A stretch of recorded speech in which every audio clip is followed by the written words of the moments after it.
citoyens, chers amis, camarades, c'est une immense satisfaction de vous retrouver aujourd'hui pour célébrer le 80e anniversaire du Conseil national de la Résistance, à quelques centaines de pas du 48 rue du Four où se réunirent les résistants qui allaient écrire une nouvelle page majeure de l'histoire de France. Ces hommes avaient décidé de dire non à l'humiliation, à la capitulation, à la soumission face à l'ennemi, tout en formulant le projet de reconstruire radicalement le pays ravagé. Qui aurait pu croire que 80 ans après, dans le contexte de fascisation, d'escalade dangereuse vers la guerre nucléaire en Europe et de délitement de la France dans l'ordre capitaliste sous la domination de l'axe UE-OTAN, ce combat serait plus que jamais d'actualité. Car ces trois belles lettres que sont CNR doivent être revivifiées, et encore plus lorsque l'on voit que l'usurpateur Macron, l'un des grands artisans de la destruction de tout ce que le CNR a mis en œuvre à la Libération, a osé venir mercredi en catimini, toute honte bue, pour déposer des fleurs sous la plaque commémorative du 48 rue du Four. Oui, le CNR est plus que jamais pour combattre celles et ceux ayant fait le choix contemporain de la défaite. Ceux qui sont en train de liquider la souveraineté nationale sans laquelle aucun projet politique, républicain et démocratique, au service et sous le contrôle du peuple de France n'est possible. C'est pourquoi nous vous remercions pour votre présence, à toutes et à tous, camarades, citoyens, travailleurs, responsables politiques, syndicalistes et associatifs, pour avoir répondu présent à cet appel. Donc pour commencer, je cède tout de suite la parole à une voix qui a connu de son vivant le combat du CNR. Donc j'appelle Gilda Landini qui va nous lire un message de Léon Landini, qui lui a connu de son vivant le combat du CNR, mais c'est sa fille qui va nous lire son message parce qu'il n'a pas pu se déplacer. Donc Léon Landini est président du pôle de Renaissance communiste en France, président de l'amicale des anciens FTP-MOI, francs-tireurs et partisans de la main-d'œuvre immigrée, des bataillons Carmagnole de Lyon et Liberté de Grenoble. Il est officier de la Légion d'honneur, médaillé de la Résistance, grand mutilé de guerre suite aux tortures endurées au cours de son internement au Fort Montluc à Lyon. Donc voilà, Gilda, je te cède la parole et avant ça... C'est bon. Oui, effectivement, c'est pas moi qui ai connu la période, faut pas exagérer. Donc c'est effectivement mon père, au nom duquel je prends donc la parole.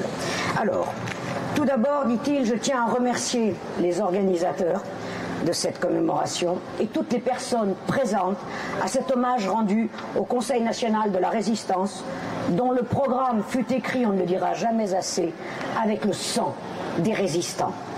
On m'a parfois reproché, dit-il, d'avoir l'outrecuidance de la part d'un ancien résistant, d'être déjà encombrant en tant que tel, de ne pas me contenter de n'être qu'un ancien résistant.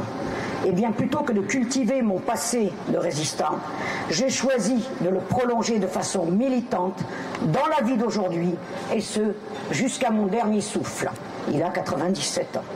Quand on parle de résistance de tous côtés, et à longueur d'année, on nous répète devoir de mémoire. Mais ces quelques mots, rabâchés à satiété, sont précisément utilisés pour altérer ce devoir. Pour ma part, si je suis attaché au passé, ce n'est pas pour ressasser mes souvenirs de guerre, mais pour défendre l'idéal qui m'a fait combattre. Et mon devoir de mémoire s'est inversé en devoir d'avenir. On ne peut résumer une journée comme celle-ci à un simple dépôt de gerbes et quelques phrases banales. En effet, s'il faut absolument garder en mémoire bien plus que les crimes que nous avons subis, bien plus que nos faits d'armes de résistance, c'est la raison majeure qui nous les a fait accomplir. Et cette raison majeure s'appelle l'antifascisme. Et c'est en cela que la résistance est un événement capital pour la France et pour l'humanité. C'est pour cette raison que je considère comme un devoir d'être à nouveau à la pointe du combat contre tout ce qui peut porter atteinte aux conquis, je ne dis pas les acquis, aux conquis mis en place lors de l'application du programme du Conseil national de la Résistance. Oui, nous avons le droit et le devoir de nous mettre en colère et de nous insurger contre la destruction systématique de tout ce que nos anciens ont acquis de tout ce que nous avons acquis par cette Union européenne qui n'a à nous offrir que du sang du labeur et des larmes et aucune victoire populaire au bout. C'est le CNR à l'envers. Non, ce n'est pas pour ce monde-là où l'extrême droite relève sa tête hideuse, où une nouvelle guerre exterminatrice nous menace à court terme, que nous avons mené tant de combats, tant de sacrifices. Honte à ceux qui bafouent notre France, qui s'unifia dans la résistance, et les supplices de ceux qui croyaient au ciel et de ceux qui n'y croyaient pas. Honte à ces misérables qui osent confondre les agresseurs avec leurs victimes, les héros avec les criminels, les libérateurs avec les occupants, les communistes avec les nazis qui les fusillèrent et les résistants avec les bandéristes ukrainiens dont l'héroïsation médiatique est grosse du pire pour l'humanité. Alors que faire ?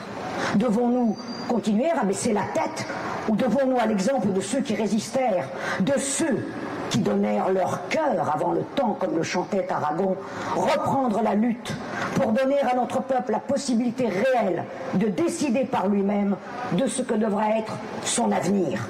Le Conseil national de la résistance fut le fruit né des idéaux de la résistance. Et notre devoir est de défendre et renouveler ces idéaux, défendre notre souveraineté nationale, chasser de notre horizon ces coalitions d'intérêts privés qui menacent notre devenir, défendre notre République, une et indivisible, notre industrie, nos universités, notre laïcité, et même, et y compris, notre langue mise à mal par les tenants du tout anglais. Pour défendre tout cela, entrons en résistance, car, comme l'avait dit Lucie Aubrac, résister est un verbe qui se conjugue au temps présent. Et le peuple français le démontre chaque jour.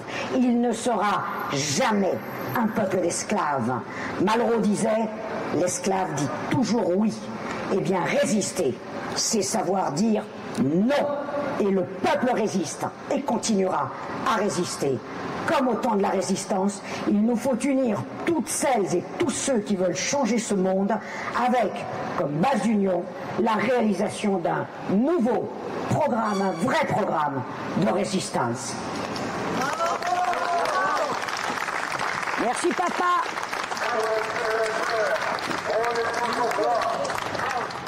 Et j'appelle d'abord Annie Lacroix-Ry, professeure émérite d'histoire contemporaine à l'université Paris 7, chercheuse, petite fille de déportés Auschwitz et membre du PRCF, à prendre la parole. Merci. Alors nous ne faisons pas aujourd'hui que célébrer les 80 ans de la première réunion du CNR, la grande réunion sous la présidence de Jean Moulin, qui allait être arrêté par Barbie et ses complices français, si je puis dire, le 21 juin 1943. Je voudrais insister sur le double aspect de ce qui a été, non pas seulement évidemment la fondation du CNR, mais de son programme du 15 mars 1944. Parce que c'est au fond ce qui fonde les éléments d'unité qu'on vient d'évoquer tout à l'heure. Il y a un double aspect au programme du CNR qui a été particulièrement bien compris de ses ennemis.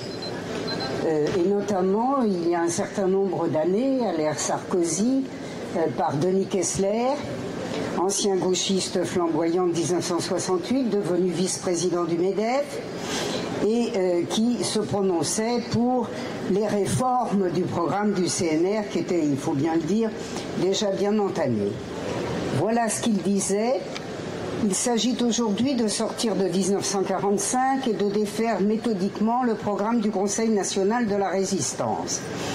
Ce qu'il en détestait, c'est ce qu'il appelait ce programme de compromis entre communistes et gaullistes. Il est vrai que les autres forces, bien qu'elles puissent représenter au Conseil national du CNR, étaient à l'époque très dévalorisées, soit par leur non-résistance effective, soit par leur collaboration quelquefois assez voyante de début.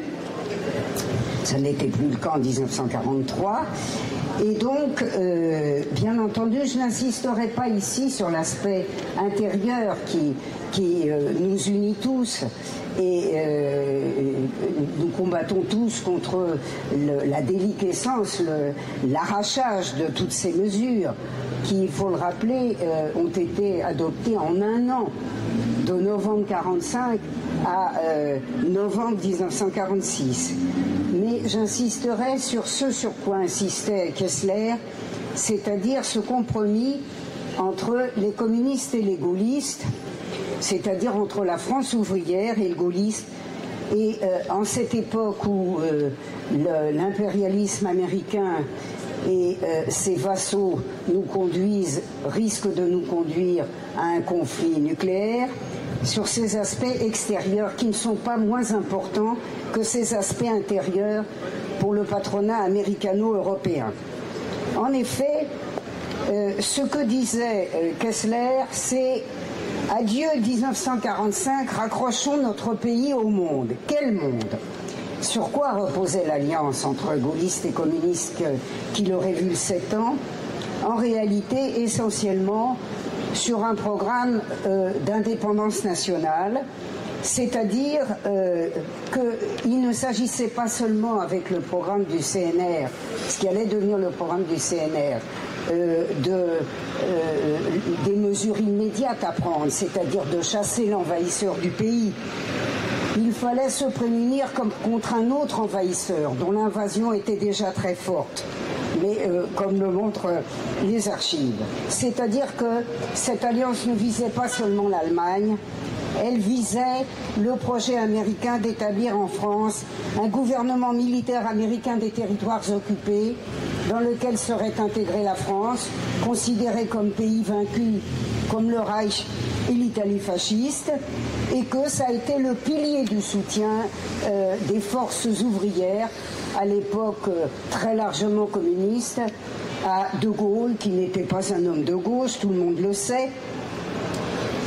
C'est la raison d'ailleurs pour laquelle je n'ai pas insisté, je l'ai fait par ailleurs. Voilà ce qui me semble un des points les plus importants dans ce programme. Mesures à appliquer dès la libération du territoire. Point 1. Établir le gouvernement provisoire de la République formé par le général de Gaulle pour défendre l'indépendance économique et politique de la nation, rétablir la France dans sa puissance, dans sa grandeur et dans sa mission universelle. Et quelles que fussent les très profondes divisions entre communistes et gaullistes, et quand je parle de gaullistes, je parle du noyau de gaullistes qui était proche réellement de ces positions extérieures de De Gaulle, c'est-à-dire que la politique américaine était en fait, malgré les apparences, aussi violemment anti-gaulliste qu'elle était anticommuniste, et sur cette base-là. Ce compromis a été difficile, rendu très difficile par les désaccords intérieurs extrêmement profonds entre communistes et gaullistes, qui étaient profonds à l'époque de la libération et avant et après mai 1958. Mais c'est un accord réel et sur lequel je finirai d'insister. C'est-à-dire qu'il y a eu un combat commun contre la communauté européenne de défense dans les années 1950-1954, c'est-à-dire ce projet de rétablir le Reich pour en faire le fer de lance d'une nouvelle agression, notamment contre l'Union soviétique, dont nous voyons quelques éléments continuateurs aujourd'hui, qu'il y a eu soutien populaire encore très largement communiste des efforts de De Gaulle pour limiter la tutelle mondiale des États-Unis, en l'occurrence en France, que cette phase a été marquée par la reconnaissance française de la Chine en 1964, seule de tous les pays atlantiques.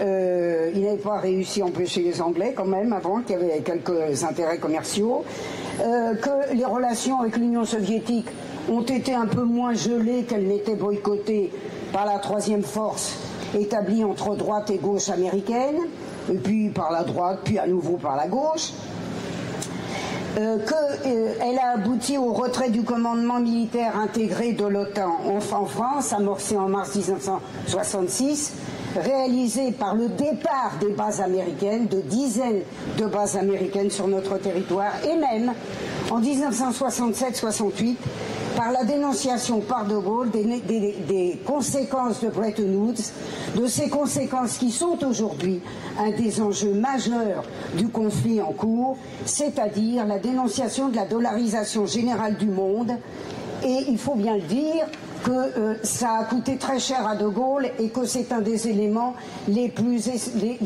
majeurs de son éviction de 1968. Bref, c'est un cas unique, puisque dans le monde américain largement établi, considérablement augmenté depuis 1989, il n'y a pas eu un exemple tel que celui de la France d'une alliance tactique mais efficace entre forces populaires, en l'occurrence forces communistes, et le général de Gaulle. Aucun autre dirigeant occidental n'a jamais fait l'amorce d'une résistance à un enjeu, à une demande américaine. Et nous le voyons aujourd'hui dans les circonstances que j'ai évoquées tout à l'heure. Oui, c'était une bonne alliance, aussi difficile qu'elle soit. Merci. Merci. Donc j'appelle dans un premier temps Jérémy Coignard, qui est secrétaire national adjoint de la JRCF, donc les Jeunes pour la Renaissance communiste en France.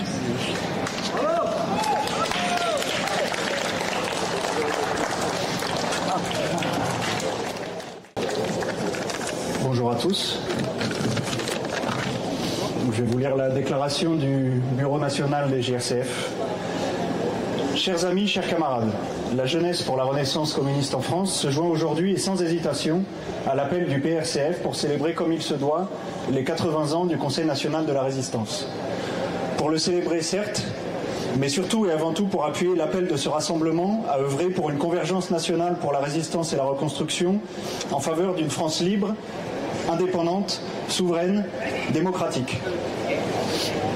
Déjà du temps de l'occupation fasciste du pays, la jeunesse communiste de France a su œuvrer au combat de la résistance jusqu'à l'ultime sacrifice pour permettre à la nation d'entrevoir sa libération et d'espérer la débarrasser des maux qui la gangrénaient. Je pense notamment à cette audacieuse manifestation de la jeunesse parisienne, dédiée à la mémoire du soldat inconnu et tournée résolument contre l'occupant allemand et nazi, le 11 novembre 1940 sur la place de l'Étoile, manifestation menée par le jeune communiste Guy Môquet qui sera fusillé un an plus tard.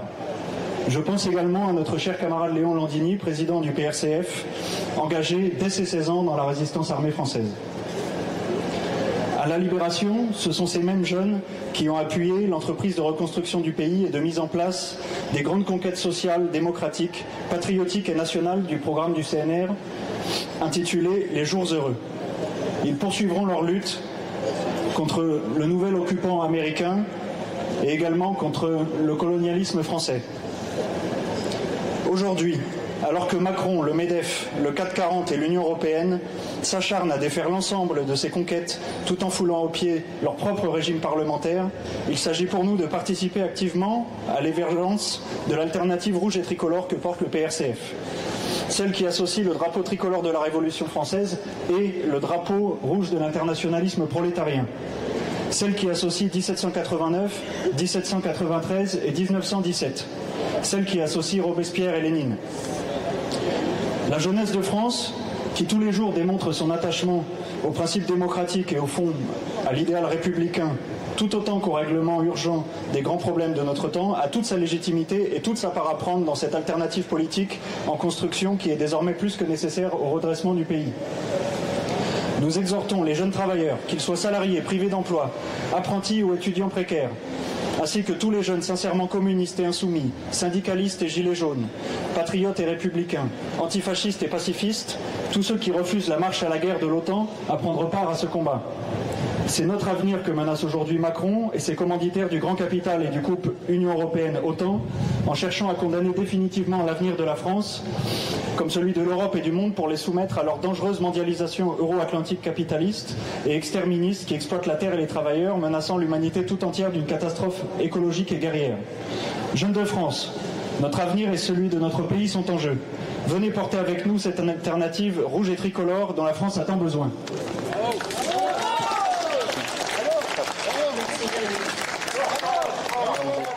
Merci.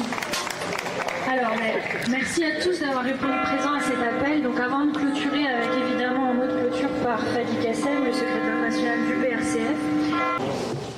Bien, merci à toutes et tous, citoyennes et citoyens, chers amis, chers camarades. Et vraiment un grand merci pour avoir répondu présent aujourd'hui pour le 80e anniversaire du Conseil national de la résistance qui, comme cela a été très très bien dit dans l'introduction, est plus que jamais d'actualité. D'actualité parce que les récentes attaques contre le maquis de Corrèze, où l'on assimile désormais les soldats allemands à des victimes et les résistants à des assassins, la criminalisation de la résistance, et notamment communiste, et par ricochet la réhabilitation de Vichy, ce qui est notamment l'œuvre d'Éric Zemmour, et du nazisme en Europe, mettent à l'ordre du jour la nécessité d'un nouveau Conseil national de la résistance. Et en ce 27 mai 2023, j'ai d'abord une pensée particulière au nom du pôle de renaissance communiste en France, pour ceux qui, de leur vivant, et qui sont toujours parmi nous, ont participé à la résistance. Tout d'abord, Léon Landini, président du PRCF, ancien officier FTP Moï, grand mutilé de guerre, médaillé de la résistance et officier de la Légion d'honneur. Pierre Pranchère, vice-président du PRCF, ancien député, ancien maquisard FTPF de Corrèze.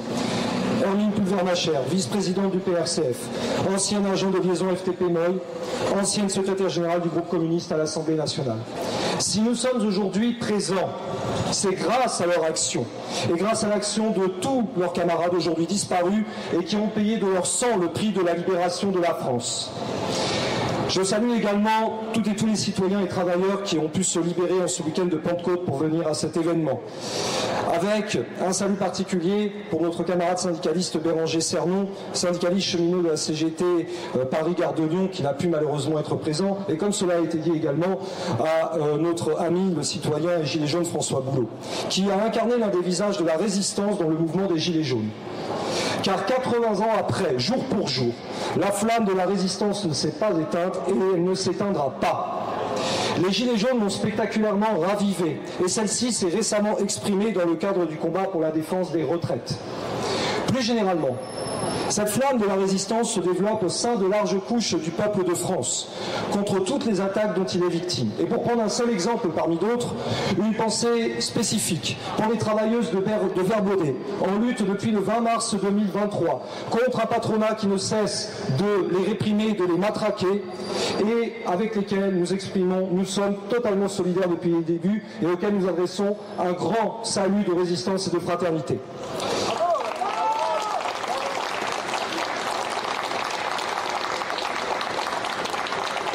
Cela a déjà été dit, donc je vais aller vite, mais en 2007, effectivement, William Roger a très bien fait de rappeler que Denis Kessler, qui était alors le vice-président du MEDEF, appelait à défaire méthodiquement le programme du CNR, qu'il qualifiait de compromis gaullo-communiste, et ainsi de sortir de 1945.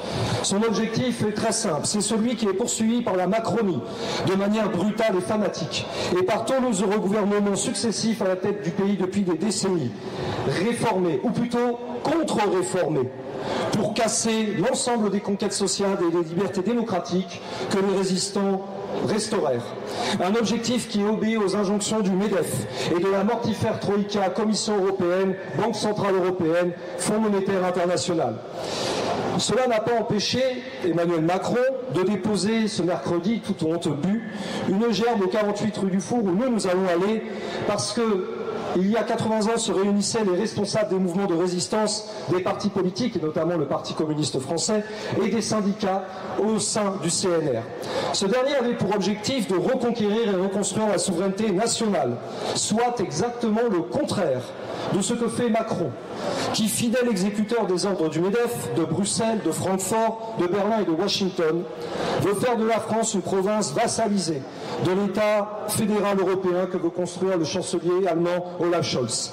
Un État qui, complètement inféodé à l'oligarchie euro-atlantique, assure la domination des intérêts capitalistes à l'échelle supranationale, tout en matraquant toujours plus les travailleurs de ce pays, français et étrangers.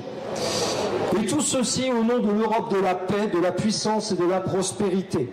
Or, le vrai visage de ce projet est celui de la fascisation, de la destruction des services publics et des conquêtes sociales, du démantèlement de la République une et indivisible, du produire en France, de la dislocation de la souveraineté et de l'indépendance nationale jusqu'à la langue française et de la course à la guerre.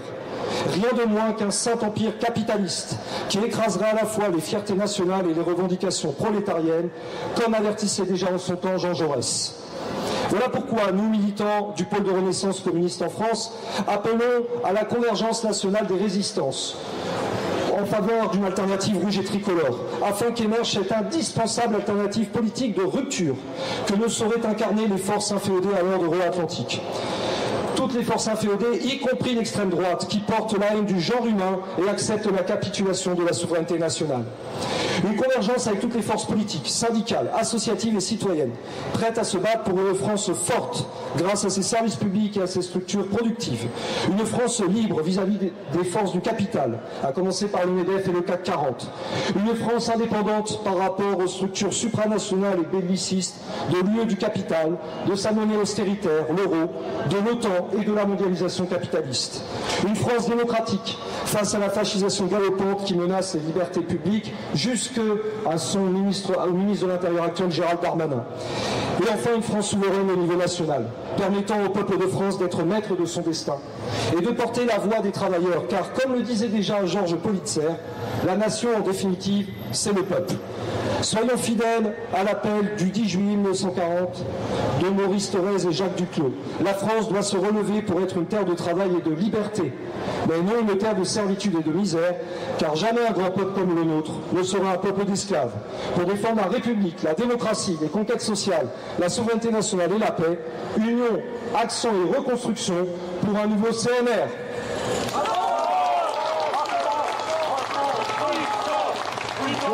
Action, reconstruction, union, action, reconstruction, union, action, reconstruction de la patrie. Le jour de gloire est arrivé contre nous de la tyrannie. Abreuve nos sillons. Bravo! Et ce n'est pas fini, rendez-vous tous derrière la banderole que nous sommes en train de détacher pour aller rendre hommage aux 48 rue du Fou, aux 19 personnalités qui se sont réunies le 27 mai 1943 pour leur rendre un hommage comme il se doit avec le chant des partisans. Bravo! Bravo! Merci.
C'est l'alarme. Ce soir, l'ennemi connaîtra le prix du sang et des larmes. Montez de la mine, descendez des collines, camarades. Sortez de la paille, les fusils, la mitraille, les grenades. Où est les tueurs à la balle et au couteau, tuez vite. Où est saboteur, attention à ton fardeau, dynamite. C'est nous qui brisons les barreaux des prisons pour nos frères. La haine à nos trousses, c'est la faim qui nous pousse, la misère. Il y a des pays où les gens au creux des lits font des rêves. Ici, nous vois-tu, nous on marche, nous on tue, nous on crève. Alors Fadi Kassem va donc déposer une gerbe en l'honneur et à la mémoire de ceux qui ont fait le CNR.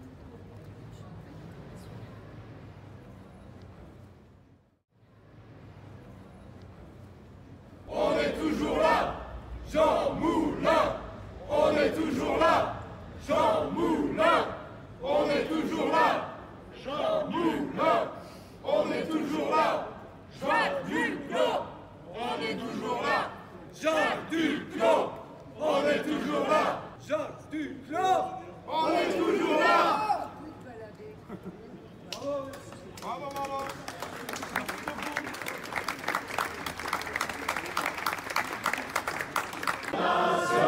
National sera le genre humain, c'est la lutte finale, où pour nous et demain, l'international sera le genre humain.